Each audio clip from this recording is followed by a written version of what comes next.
ആദായ നികുതി പരിധിയിൽ മാറ്റം വരുത്താതെ ധനമന്ത്രി നിർമ്മലാ സീതാരാമന്റെ 6ാം ബജറ്റ്. പുതിയ പദ്ധതികൾ പ്രഖ്യാപിക്കാതെ വികസന നേട്ടങ്ങൾ എണ്ണിപ്പറഞ്ഞായിരുന്നു ധനമന്ത്രിയുടെ ബജറ്റ് അവതരണം. ജനങ്ങൾ ഭരണ തുടർച്ച നൽകുമെന്നാണ് പ്രതീക്ഷയെന്നും കടന്നുപോയത് മാറ്റങ്ങളുടെ 10 വർഷമായിരുന്നുവെന്നും ധനമന്ത്രി കൂട്ടിച്ചേർത്തു. വിജയ് ചൌക്കിൽ നിന്ന് ബസന്തും ബാലഗോപാലും ചേരുകയാണ്. ആദ്യം പി ബസന്തിലേക്ക്. ബസന്ത്, സാധാരണ നിലയിൽ ഒരു തെരഞ്ഞെടുപ്പ് പ്രഖ്യാപന ബജറ്റിൽ തെരഞ്ഞെടുപ്പ് പ്രഖ്യാപനം ഇനി വരാൻ പോവുകയാണല്ലോ. അപ്പോൾ തെരഞ്ഞെടുപ്പ് ബജറ്റിൽ പ്രതീക്ഷിക്കുന്ന ചില കാര്യങ്ങളുണ്ട്. അതായത് ആ സർക്കാരിന് ഭരണ തുടർച്ച നൽകാൻ കഴിയുന്ന വിധത്തിലുള്ള ചില എലിമെന്റ്സ് പൊതുവെ പ്രസംഗത്തിൽ വരാറുണ്ട്. പക്ഷേ ഇത് 58 മിനിറ്റ് മാത്രം നീണ്ടു നിന്ന വളരെ സാധാരണമായ ഒരു പ്രസംഗമായിരുന്നു. ഫ്ലാഗ്ഷിപ്പ് പദ്ധതികളില്ല, എന്തെങ്കിലും ഇളവുകളില്ല, സോപ്പുകളില്ല.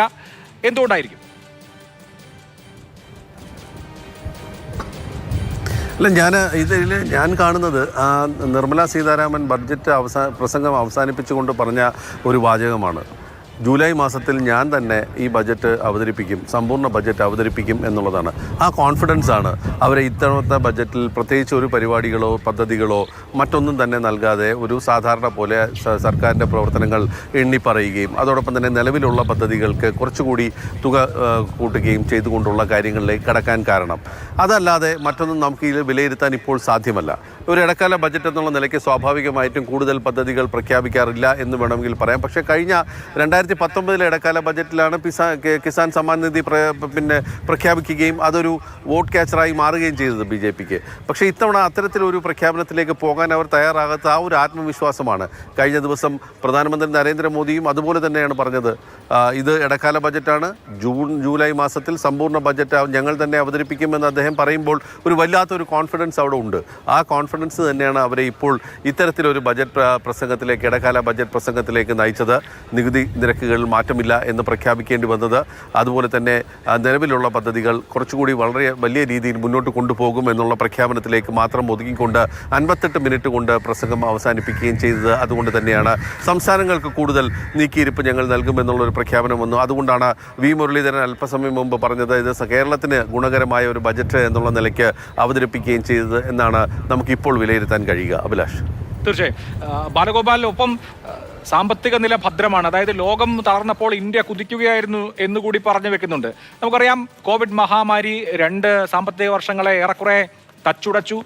ലോകത്തുള്ള എല്ലാ സമ്പദ് വ്യവസ്ഥകളും വലിയ പ്രതിസന്ധി നേരിട്ടു. പക്ഷേ മറ്റ് സമ്പദ് വ്യവസ്ഥകളെ അപേക്ഷിച്ച് ഇന്ത്യ റോബസ്റ്റായി വളരുന്നു. അപ്പോൾ ഇന്ത്യ ഒരു വികസനത്തിന്റെ പാതയിലാണ്. 2047 നമ്മളൊരു വികസിത രാജ്യമാകാൻ പോകുന്നതിന്റെ ഒരു വിശാലമായ പ്ലാൻ കൂടിയാണോ ധനമന്ത്രി അവതരിപ്പിക്കുന്നത്?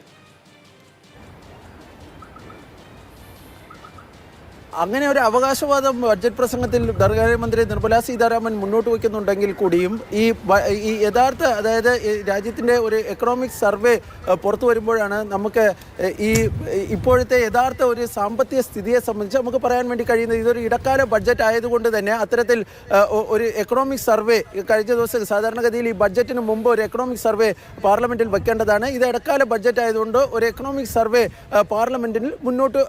പാർലമെൻറ്റിൽ ഇതുവരെയും അവതരിപ്പിച്ചിട്ടില്ല. പക്ഷേ സർക്കാർ പറയുന്നത് വിവിധ ഈ എക്കണോമിക് ഫണ്ടമെന്റൽസ് വളരെ ശക്തമാണ്. ലോകത്ത് പലയിടത്തും ഈ ആഗോള തലത്തിൽ തന്നെ സാമ്പത്തിക മേഖലയിലൊക്കെ വലിയ മാന്ദ്യം ഉണ്ടാകുന്നു. അതുപോലെ തന്നെ വലിയ തിരിച്ചടികൾ ഉണ്ടാകുന്നു. 2 പ്രധാനപ്പെട്ട യുദ്ധങ്ങൾക്കാണ് കഴിഞ്ഞ 2 വർഷങ്ങളായി ലോകം വീക്ഷിക്കുന്നത്. ഒരു ഭാഗത്ത് ഉക്രൈൻ സംഘർഷം, മറുഭാഗത്ത് ഇസ്രായേൽ പാലസ്തീൻ സംഘർഷം. ഇങ്ങനെയുള്ള സംഘർഷങ്ങൾക്കിടയിൽ പോലും ആ പ്രതിസന്ധികളെല്ലാം തരണം ചെയ്തുകൊണ്ട് ഒരു സാമ്പത്തിക വളർച്ച ഇന്ത്യക്ക് ഉണ്ടാകുന്നു എന്നാണ് സർക്കാർ ധനകാര്യമന്ത്രി നിർമ്മലാ സീതാരാമനും അതുപോലെ തന്നെ കേന്ദ്ര സർക്കാരുമൊക്കെ പറയുന്നത്. പക്ഷേ യഥാർത്ഥ സാമ്പത്തിക സ്ഥിതിയെ സംബന്ധിച്ചുള്ള ഒരു രത്ന ചുരുക്കം നമുക്ക് കിട്ടണമെങ്കിൽ ഈ എക്കണോമിക് സർവേ പുറത്തു വരേണ്ടതായുണ്ട്. ഇന്ന് ഈ വലിയ തോതിലുള്ള ഒരു പ്രഖ്യാപനങ്ങളിലേക്കൊക്കെ ധനകാര്യമന്ത്രി കടക്കാത്തതിനൊരു കാരണമായി പ്രതിപക്ഷ എംപിമാരുമൊക്കെ പറയുന്നത്, ഇന്ത്യയിലെ യഥാർത്ഥ സിറ്റുവേഷൻ വെച്ച് നോക്കുകയാണെങ്കിൽ, ഒരു സാമ്പത്തിക സ്ഥിതി വെച്ച് നോക്കുകയാണെങ്കിൽ അത്തരത്തിൽ വലിയ തോതിലുള്ള ഒരു സൗജന്യങ്ങളൊന്നും നൽകാൻ ധനകാര്യമന്ത്രിക്ക് നിലവിലെ സാഹചര്യത്തിൽ കഴിയില്ല എന്നതാണ്. കാരണം ഇങ്ങനെയൊക്കെ അവകാശവാദങ്ങൾ പറയുമ്പോഴും നമ്മൾ വലിയൊരു സാമ്പത്തിക പ്രതിസന്ധിയിലൂടെയാണ് കടന്നു പോകുന്നത്. ആ ഒരു എക്കണോമിക് സിറ്റുവേഷൻ മനസ്സിൽ കണ്ടുകൊണ്ട്, പ്രത്യേകിച്ച് നേരത്തെ ബസന്ത് പറഞ്ഞതുപോലെ തന്നെ ജൂലൈയിൽ അടുത്ത സമ്പൂർണ്ണ ബഡ്ജറ്റ് അവതരിപ്പിക്കുമെന്ന ഒരു ആത്മവിശ്വാസം കൂടി സർക്കാരിനുള്ള സാഹചര്യത്തിൽ ഇപ്പോൾ ഏതെങ്കിലും തരത്തിൽ വലിയ പ്രഖ്യാപനങ്ങളൊക്കെ നടത്തുകയാണെങ്കിൽ അത് അന്ന് അതുപോലെ തന്നെ അത് പുൾ ഓവർ ചെയ്യാൻ അല്ലെങ്കിൽ അത് റോൾ ബാക്ക് ചെയ്യാൻ വേണ്ടി സർക്കാരിന് സാധിക്കില്ല. അതുകൂടി കണക്കിലെടുത്തുകൊണ്ടായിരിക്കാം ഒരുപക്ഷെ ധനകാര്യമന്ത്രി നിർമ്മലാ സീതാരാമൻ ഈ വലിയ പ്രഖ്യാപനങ്ങളിലേക്കൊന്നും കടക്കാതെ തെരഞ്ഞെടുപ്പിൽ ഈ ബഡ്ജറ്റ് വച്ച് വോട്ട് നേടുക എന്ന ഒരു കടമയിലേക്ക് അല്ലെങ്കിൽ ഒരു പരമ്പരാഗതമായി വിവിധ സർക്കാരുകളൊക്കെ ചെയ്യുന്ന ഒരു പ്രവർത്തനത്തിലേക്ക് കടക്കാത്തതെന്ന് വേണം കരുതേണ്ടത്.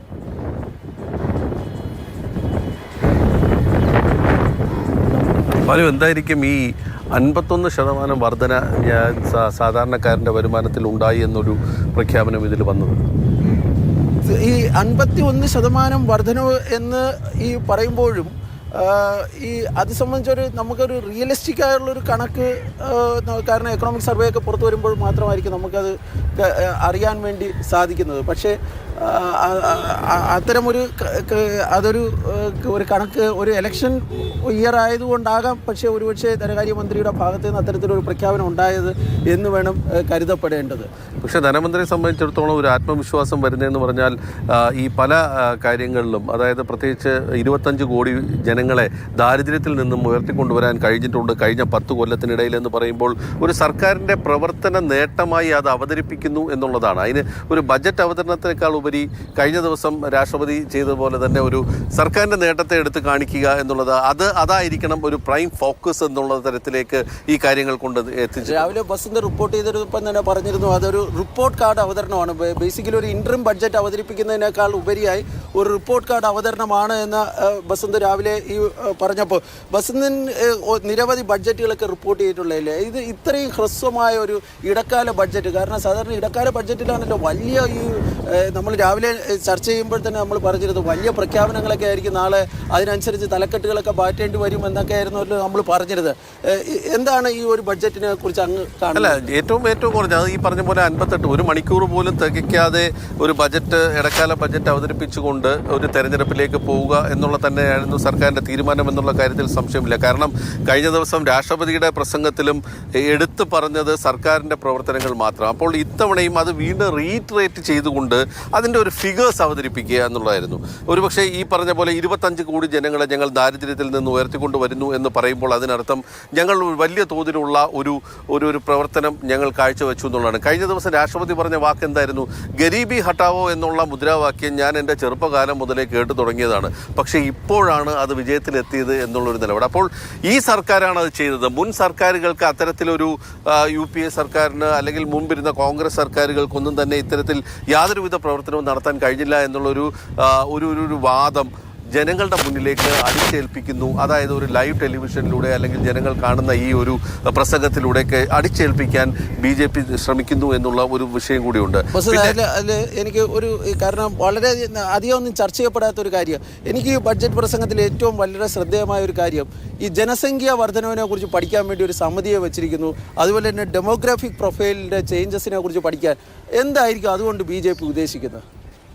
ഇതിൽ ഒരുപക്ഷെ ഇത് ഒരു ബഡ്ജറ്റ് പ്രസംഗത്തിൽ വരേണ്ട കാര്യമാണോ എന്നുള്ള കാര്യത്തിൽ എനിക്കൊരു സംശയമുണ്ട്. കാരണം ഇതിലൊരു പൊളിറ്റിക്കൽ എലിമെൻറ്റ് അതിൻ്റെ അകത്തുണ്ട്, വലിയ തോതിലുള്ള ഒരു ഡെമോഗ്രാഫി ചേഞ്ചും അതുപോലെ തന്നെ പോപ്പുലേഷൻ വർധന അല്ലെങ്കിൽ ജനസംഖ്യാ വർധന പഠിക്കാനായിട്ട് ഞങ്ങളൊരു ഹൈ ലെവൽ കമ്മിറ്റിയെ വെക്കുന്നു എന്ന് പറയുമ്പോൾ അതിലൊരു ഒരു സാമ്പത്തിക വിഷയത്തിനപ്പുറത്തേക്ക് മാറി ഒരു പൊളിറ്റിക്കൽ അജണ്ട കൂടി അതിൽ ഹിഡനായിട്ടുണ്ടോ എന്നുള്ളൊരു സംശയം നമുക്ക് വേണമെങ്കിൽ വിലയിരുത്താം, ഒരു വ്യാഖ്യാനിക്കാം. അതായത് നാളെ പ്രതിപക്ഷം അത്തരത്തിൽ ഒരു ആരോപണം ഉന്നയിച്ചു കഴിഞ്ഞാൽ നമുക്ക് അവരെ കുറ്റം പറയാൻ പറ്റില്ല. എന്ന് വെച്ചാൽ ജനസംഖ്യ വർധന എന്ന് പറയുന്നത് ഒരു വലിയൊരു ഒരു വിഷയമാക്കി BJP ഉയർത്തിക്കൊണ്ട് വരുമ്പോഴത്തേക്കും അതിനൊരു പ്രത്യേക ലക്ഷ്യം ചിലപ്പോൾ ആരെങ്കിലും ആരോപിച്ചാൽ അവരെ കുറ്റം പറയാൻ കഴിയില്ല. മൈനോറിറ്റി ടാർഗറ്റ് ചെയ്യുന്ന മറ്റൊരു ആവാം, മേ ബി അതാവാം, മൈനോറിറ്റി ടാർഗറ്റ് ചെയ്യുന്നതാവാം. ചിലപ്പോൾ നാളെ ഒരു പോപ്പുലേഷൻ കൺട്രോൾ ബില്ലിലേക്കൊക്കെ തന്നെ ഇത് നയിച്ചാലും തെറ്റ് പറയാൻ കഴിയില്ല. പല രാജ്യങ്ങളിലും അത്തരത്തിലുള്ള പോപ്പുലേഷൻ കൺട്രോൾ ബില്ലുകൾ ഉള്ള സാഹചര്യത്തിൽ ചിലപ്പോൾ അത്തരത്തിലൊരു ബില്ലിലേക്ക് പോയി കഴിഞ്ഞാലും കുറ്റം പറയാൻ കഴിയില്ല. പക്ഷേ ഏതായാലും ഒരു രാഷ്ട്രീയം, ഒരു സാമ്പത്തിക ഒരു അവലോകനം എന്നുള്ളതിനപ്പുറത്തേക്ക് മാറി, അല്ലെങ്കിൽ ഒരു സാമ്പത്തിക റിപ്പോർട്ട്, ഒരു സാമ്പത്തിക ഒരു രേഖ എന്നുള്ളതിനപ്പുറത്തേക്ക് മാറി ഒരു രാഷ്ട്രീയം കൂടി അതിൽ ഉൾപ്പെടുത്തിക്കൊണ്ടുള്ള ഒരു പ്രവർത്തനമാണ് ഇപ്പോൾ ഇന്ന്, അല്ലെങ്കിൽ ഒരു പ്രസംഗമാണ് ഇന്ന് നിർമ്മലാ സീതാരാമൻ നടത്തിയത് എന്നുള്ള കാര്യത്തിൽ യാതൊരു സംശയവുമില്ല. പക്ഷേ അതിൽ മറ്റൊരു കാര്യമുള്ളത്, അടിസ്ഥാന സൗകര്യ മേഖലയിലേക്ക് കൂടുതൽ ശ്രദ്ധ പതിപ്പിക്കുന്നു എന്നുള്ള കാര്യം വളരെ വ്യക്തമാണ്. അതിനാണ് കഴിഞ്ഞ തവണത്തേക്കാൾ ഒരുപക്ഷെ 11% കൂടുതൽ നീക്കിയിരിപ്പ് ഇതിലേക്ക് വെക്കാനായിട്ട് അവർക്ക് കഴിഞ്ഞത് എന്നുള്ള കാര്യം നമ്മൾ വിസ്മരിക്കരുത്. 11 ലക്ഷത്തോളം രൂപ, 15 ലക്ഷം കോടി രൂപയാണ് ഇപ്പോൾ അടിസ്ഥാന സൗകര്യ വികസനത്തിനായിട്ട് മാറ്റിവെച്ചിരിക്കുന്നത്. അതുപോലെ തന്നെ മെഡിക്കൽ കോളേജുകളുടെ കാര്യത്തിൽ, സർവകലാശാലകളുടെ കാര്യത്തിൽ, പുതിയ വിമാനത്താവളങ്ങളുടെ കാര്യത്തിൽ. പക്ഷേ അതിൽ ഏറ്റവും കൂടുതൽ വരുന്ന റെയിൽവേ ഇടനാഴി എന്ന് പറയുന്ന 3 കാര്യങ്ങൾ. റെയിൽവേ ഇടനാഴി എന്ന് പറയുന്നത് ഇപ്പോൾ 2 മണിക്ക് അശ്വിനി വൈഷ്ണവിൻ്റെ വാർത്താ സമ്മേളനം ഉള്ള കാര്യത്തിൽ നമുക്ക് അതിൽ കുറച്ചുകൂടെ ഒരു വ്യക്തത വരും. പക്ഷേ ഈ 3 റെയിൽ ഇടനാഴി എന്ന് പറയുന്നത് ചരക്ക് നീക്കത്തിന് പുറമെ മറ്റ് എന്തെല്ലാം കാര്യങ്ങൾക്ക് വേണ്ടിയാണ് ഈ പ്രത്യേകിച്ചുള്ള ഒരു ഡെഡിക്കേറ്റഡ് കോറിഡോർ വരിക എന്ന് പറയുന്നത് ഒരുപക്ഷെ രാജ്യത്തെ വലിയ തോതിലുള്ള ഒരു മാറ്റത്തിന് വഴിവെക്കുമെന്നുള്ള കാര്യത്തിൽ യാതൊരു സംശയവുമില്ല. എനിക്ക് ഏറ്റവും വലിയ ഒരു അത്ഭുതം തോന്നിയത് ഈ മിഡിൽ ക്ലാസ്സിനെ ആകർഷിക്കാൻ. കാരണം BJPയുടെ വോട്ട് ബേസ് എന്ന് പറഞ്ഞു കഴിഞ്ഞാൽ ഈ നഗരങ്ങളൊക്കെയാണ്. ആ നഗരങ്ങളിലെ മിഡിൽ ക്ലാസ്സിനെ ഡയറക്റ്റ്ലി ബാധിക്കുന്ന ഒരു വിഷയമായിരുന്നു ഈ ഇൻകം ടാക്സിൻ്റെ സ്ലാബുകളിലുള്ള മാറ്റം. അവർക്ക് എന്തെങ്കിലുമൊക്കെ ഒരു മാറ്റം, അതിലെന്തെങ്കിലുമൊക്കെ ഇളവുകൾ പ്രഖ്യാപിക്കുമെന്ന് ഉണ്ടായിരുന്നു. അതുണ്ടാകാത്തത് അത്ഭുതപ്പെടുത്തിയോ? തീർച്ചയായും ഈ കഴിഞ്ഞ ബഡ്ജറ്റിൽ പുതിയൊരു നികുതി ഘടന വന്നു, ആദായ നികുതി ഘടന വന്നു, പുതിയൊരു ടാക്സ് റിഷീം വന്ന സാഹചര്യത്തിൽ നമുക്കൊക്കെ കിട്ടിക്കൊണ്ടിരുന്ന ഇപ്പോൾ ഇൻഷുറൻസിൽ നമ്മൾ നിക്ഷേപിച്ചു കഴിഞ്ഞാലോ അല്ലെങ്കിൽ അത്തരത്തിലുള്ള കിഴിവുകൾ, ആ ഇളവുകളൊന്നും ഇപ്പം ലഭിക്കാത്തൊരു സാഹചര്യമുണ്ട്. അപ്പോൾ സ്വാഭാവികമായിട്ടും ഇത്തവണത്തെ ബഡ്ജറ്റിൽ ഈ ഒരു പുതിയ നികുതി ഘടനയ്ക്കുള്ളിൽ തന്നെ ചില ഇളവുകൾ എന്തെങ്കിലുമൊക്കെ ഇടത്തരക്കാർക്ക് ലഭിക്കുമെന്നുള്ളൊരു പ്രതീക്ഷയുണ്ടായിരുന്നു. പ്രത്യേകിച്ച് സ്റ്റാൻഡേർഡ് ഡിഡക്ഷൻ 50,000 രൂപ എന്നുള്ളത് 1 ലക്ഷം രൂപയെ ഉയർത്തണം എന്നുള്ള ചില നിർദ്ദേശങ്ങൾ വന്നു. ഇല്ലെങ്കിൽ മറ്റ് വിദേശ രാജ്യങ്ങളിലൊക്കെ ഉള്ള പോലെ ഇപ്പോൾ ഫ്രാൻസ് എടുക്കുകയാണെങ്കിൽ 10% ഒരാളുടെ ശമ്പളത്തിൻ്റെ 10% സ്റ്റാൻഡേർഡ് ഡിഡക്ഷനാണ്. അപ്പോൾ അതങ്ങനെ ജപ്പാനിലെത്തുമ്പോഴത്തേക്കും 62,000 ശിഷ്ടം രൂപയുടെ ഇത് വരുന്നുള്ളൂ. അപ്പോൾ ഈ തരത്തിലുള്ള എന്തെങ്കിലും ഒരു സംവിധാനം ഇന്ത്യയിൽ കൊണ്ടുവരുമോ എന്നുള്ളൊരു ആകാംക്ഷ ജനങ്ങളുടെ ഇടയിലുണ്ടായിരുന്നു. പ്രത്യേകിച്ച് ഇൻകം ടാക്സ് സ്ലാബിൻ്റെ കാര്യത്തിൽ വർധന 2.5 ലക്ഷം രൂപയിൽ നിന്ന് അത് വർദ്ധിപ്പിക്കുമോ എന്നുള്ളത് ഇതൊക്കെ ഒരു പക്ഷേ കഴിഞ്ഞ നമ്മൾ നോക്കുകയാണെങ്കിൽ NDA സർക്കാരിൻ്റെ സമയത്ത് ആദായ നികുതിയുടെ കാര്യത്തിൽ അല്ലെങ്കിൽ സാലറി ക്ലാസ്സിനെ സഹായിക്കുന്ന കാര്യത്തിൽ വലിയ ഒരു എന്തെങ്കിലും ഒരു ഇടപെടൽ സർക്കാരിൻ്റെ ഭാഗത്തു നിന്ന് വന്നിട്ടുണ്ടോ എന്ന് ചോദിച്ചാൽ ഇല്ലയെന്നേ പറയാൻ പറ്റുള്ളൂ നമുക്ക്. പക്ഷേ അതേസമയം ഇടത്തരക്കാരെന്നാലും BJPക്ക് വോട്ട് ചെയ്യുന്ന ഒരു സാഹചര്യം ഇന്ന് രാജ്യത്ത് നിലനിൽക്കുന്നുണ്ട്. അപ്പോൾ ദേ ആർ കോൺഫിഡൻറ്റ്, അവരെ നമ്മളെ കൂടെ തന്നെ നിൽക്കുമെന്നുള്ളൊരു ഉറപ്പുണ്ട്. പക്ഷേ ബാക്കിയുള്ളവരെ കൂടി നമുക്ക് കൊണ്ടുവരണം. അതാണ് ഈ കാർഷിക മേഖലയിലുള്ള വലിയ സാധാരണ ഈ ഇടക്കാല ബഡ്ജറ്റ് എന്നൊക്കെ പറയുമ്പോഴത്തേക്കും വലിയ പ്രഖ്യാപനങ്ങളൊക്കെ നടത്തുക. കാരണം തിരിച്ചു വരുമെന്നൊക്കെ ഉള്ള ഒരു പ്രതീക്ഷ ഇല്ലാതെ ഉണ്ടാകുന്ന ഒരു നിൽക്കുന്നൊക്കെ ഒരു സാഹചര്യത്തിൽ എന്നോട് ഒരു കോൺഗ്രസ് MP അല്പസമയം മുമ്പ് പറഞ്ഞത് നിർമ്മലാ സീതാരാമൻ തോമസ് ഐസക് ആയില്ല എന്നാണ്. കാരണം തോമസ് ഐസക്കിൻ്റെ അവസാന ബഡ്ജറ്റ് പ്രസംഗത്തിൽ അദ്ദേഹം വലിയ തോതിൽ ഈ ജീവനക്കാർക്കൊക്കെ ശമ്പളമൊക്കെ വർദ്ധിപ്പിച്ചു പോയി. തിരിച്ചു വരില്ല എന്നുള്ള പ്രതീക്ഷയിലാണ് അദ്ദേഹം ചെയ്തിരുന്നത്. പക്ഷേ തിരിച്ചു വന്നു. അതിൻ്റെ ബുദ്ധിമുട്ടാണ് ഇപ്പം സർക്കാർ അനുഭവിക്കുന്നത്. അപ്പോൾ അതുപോലെ ഇപ്പോൾ ഒരു വലിയ പ്രഖ്യാപനമൊക്കെ നടത്തി കഴിഞ്ഞാൽ അത് ഈ അടുത്ത സർക്കാർ വരികയാണെങ്കിൽ അതിന് അവർക്കൊരു ബുദ്ധിമുട്ടുണ്ടാകുമെന്ന് കരുതിയിട്ടാകുമോ? അല്ല, അത് മാത്രമല്ല BJPക്ക് ഞാൻ പറഞ്ഞു ഒരു കോൺഫിഡൻസ് അവിടെ ഈ NDA സർക്കാരിനുള്ളത് നിലവിലുള്ള ചില സ്കീമുകൾ വലിയ തോതിൽ അവരെ വിജയത്തിലേക്ക് നയിക്കുമെന്നുള്ളൊരു ഉറപ്പ് അവർക്കുണ്ട്. ഇപ്പോൾ സംസ്ഥാന തലത്തിൽ തന്നെ ഇപ്പോൾ മധ്യപ്രദേശ് എടുക്കുകയാണെങ്കിൽ ലാഡ്ലി ബഹന സ്കീം എന്ന് പറയുന്നത് അവരെ ഒരു വിജയത്തിലേക്ക് എത്തിച്ചൊരു സംഭവമുണ്ട്. ഒരു ഭാഗത്ത് നരേന്ദ്രമോദി തന്നെ റേവഡി കൾച്ചർ എന്ന് പറയുന്ന ഒരു സാഹചര്യം ഉണ്ടെങ്കിലും മറുഭാഗത്ത് അതേ ഫ്രീ ബീസ് തന്നെയാണ് BJPയും കൊടുക്കുന്നത്. സംസ്ഥാനങ്ങളിലൂടെ കൊടുക്കുന്നുണ്ട്, ഇവിടെ കൊടുക്കുന്നുണ്ട്.